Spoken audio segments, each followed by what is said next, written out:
This is your spoiler warning for the Series 11 finale of Doctor Who. If you have yet to see the episode, then please leave now. Otherwise, let's move right on with the review. So this is by no means the best episode of the series for me, and I really wasn't expecting it to be, but it was solid enough, and I left the episode rather satisfied.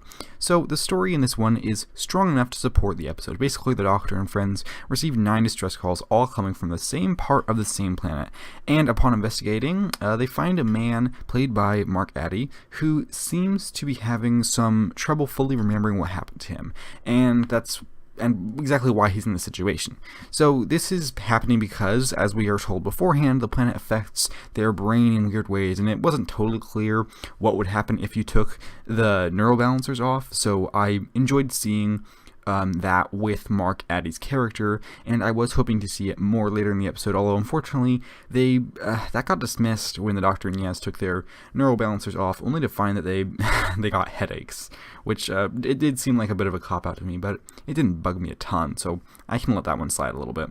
So, since I mentioned Addie, I might as well take the time to mention that he was great in this episode. There wasn't a ton to his character, but he got enough that he was able to deliver a really good performance, so I really enjoyed him. I think the most interesting part of the episode for me was Graham saying that if he found Tim Shaw, he was going to kill him, because we got the Doctor up front telling him that if he did that, then he would have to leave the TARDIS, and we got to see his conversation with the Doctor about that, and I knew that he was going to be in the New Year's Day special, so I knew there was a low chance of him actually killing Tim Shaw, but it was still a very interesting element in the episode. And I suppose that does bring me to Tim Shaw, who I found worked fairly well in this one. I didn't love him, but he did present as an intimidating villain, and it's weird to say this, but he was actually the best villain of the season.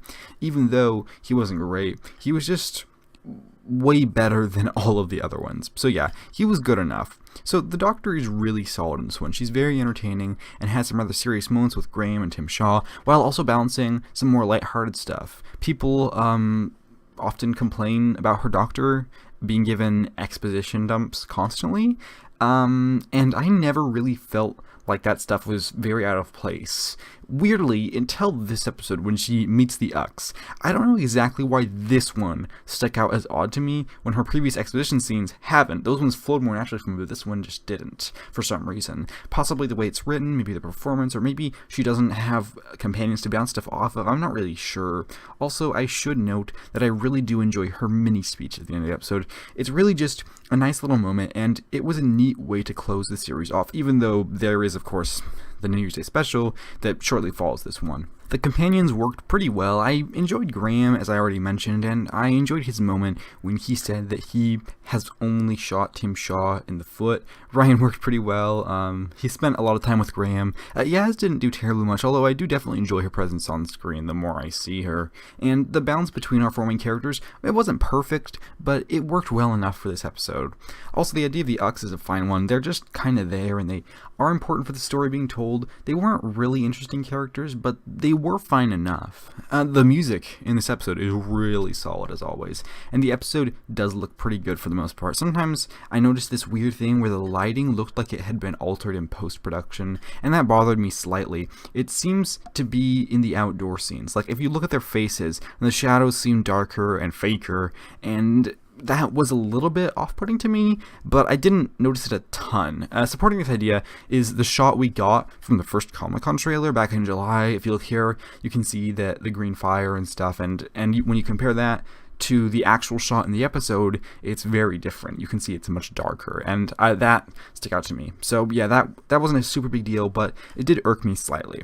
So comparing this episode to the other finales, it is admittedly one of the weaker ones for me, which is unfortunate, but it was still a solid enough episode that I had relatively few problems with, and mainly just found rather enjoyable.